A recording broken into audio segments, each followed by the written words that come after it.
And now we are discussing about the GATE 2014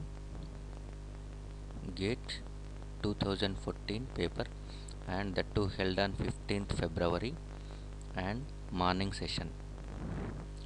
So the question is, ideal current buffer is having low input impedance and high output impedance, high input impedance, high output impedance, high input impedance, low output impedance, low input impedance, low output impedance.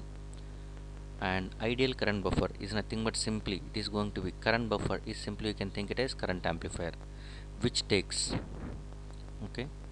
what it is taking is nothing but it is taking current amplifier or current buffer that takes input as current and that gives output is also as current I naught. So whatever the current you are going to give, let us assume this is II.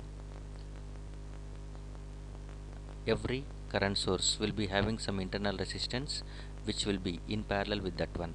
So this is going to be treated as Rs and it is Is. For example, Is is the current source that you are going to be applying and Rs is the internal resistance that you are going to be connecting it to the current buffer.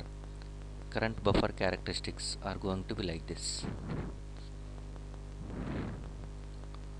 So current buffer is going to be consisting of one internal resistance, that is nothing but Ri, and next a current source, dependent current source, which depends on this is Ai times of Ii.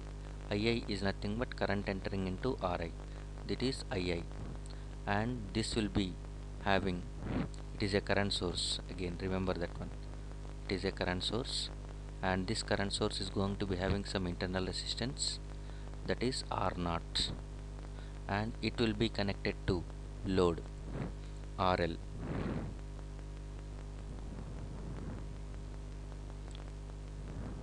So current buffer implies nothing but the current I0 that has to be making I0 is equal to Is.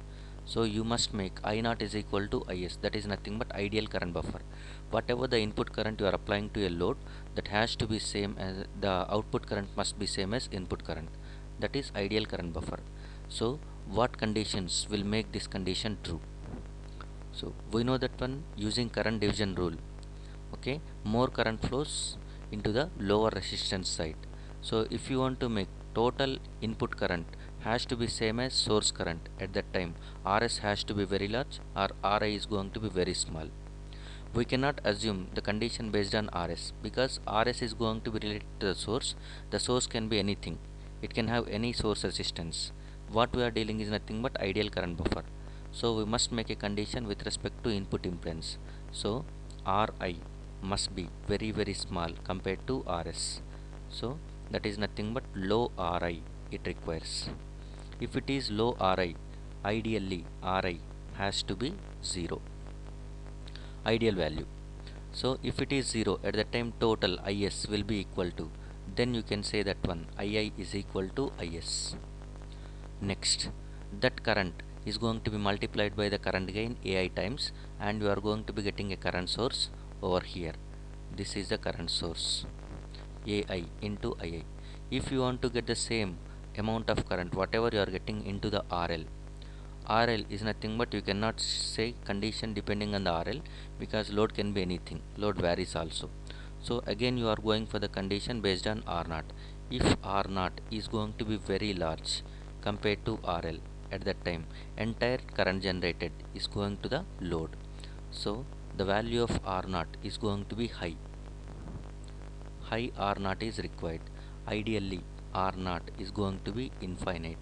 If this condition satisfies, at that time I0 is equal to Ai times of Ii, that is nothing but Ai times of Is.